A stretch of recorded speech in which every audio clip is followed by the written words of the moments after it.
everyone, welcome back to my channel. I hope you had a wonderful week. If you're new here, my name is Esther. I'm your new best friend. Plus, I'm a mom of 3, a Christian mom who is very passionate about, raising godly kids that are also academically sound. Most importantly, we try to do it with ease here. So if that's your jam, you're welcome to the right place. Now let's get into this video. Have you ever wondered how your children actually learn things? How they develop, how they figure out the way the world works, how they gain understanding? Do you think they need rigid systems and structured lessons? Do they need to be seated still, with worksheets stacked up every day? They must do like 5 pages every day. I can be like that, but not really anymore. Now listen, grab your drink or put on your headphones and let's talk. I've come to believe something different.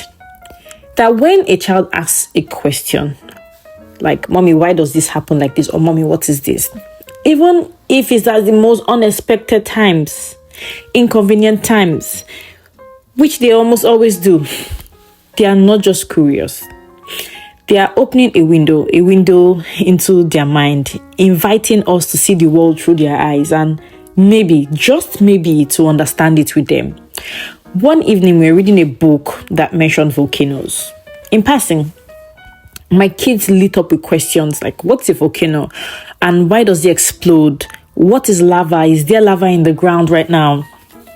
I didn't know exactly how to explain it. And trust me, I do understand. I understand it because I studied geology in my first degree. Yeah. I didn't exactly know how to explain it, like I said, not in a way that would make sense, for their age. But I remember that I had this Crayola science kit tucked away somewhere that I was saving for some fun thing we're going to do later. First of all, we watched a YouTube video, kid-friendly one, about what volcanoes are, and then we brought out this kit. Because they already had concepts or ideas about what volcano was and all that from the video, we cleared off the dining table and we set up everything. We mixed and poured. I could see it in their eyes. It wasn't just play, they were exploring. It was wonder and they were learning. They asked questions, they made guesses, they watched carefully, and when the volcano erupted, they were so excited. I didn't have all the answers, so we looked it up. We paused, we replayed the cool parts, and we talked.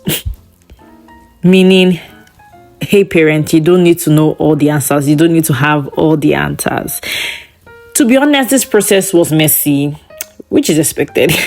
It was loud, but it was also full of learning. Real, meaningful learning. That moment reminded me that learning doesn't only happen, with notebooks and in classrooms and, when everybody's quiet and sitting down one place. It happens just when kids are curious, when they feel safe to ask questions. So when they ask, don't respond in annoyance or make them feel uncomfortable that they have questions. When we follow their lead, this is what learning really looks like. It happens in classrooms, yes, but also in the kitchens, in the backyard, on the playground, even in the middle of what seems like chaos. It happens when we stop trying to control how the learning would happen and start engaging with them. So now, when your kid asks questions, even at bedtime, even when you're tired, listen. Because that question, that's the start of something beautiful. You don't need to have all the answers. You just need to be open, like I said before. Because when you walk alongside your child in their curiosity, you are doing more than teaching facts. You are helping them learn how to learn. And that lasts far beyond where worksheets can go. So if you feel like your child is finding it difficult to grasp certain concepts or, just learn things in general, and you want your child to love learning, start with what they love. Build on their questions and never underestimate how powerful these everyday questions or moments can be. I hope you enjoyed this video and I hope you really, really learned something. If you did, please let me know in the comments. And please like the video. Thank you. I hope to see you soon in my next one. Bye for now.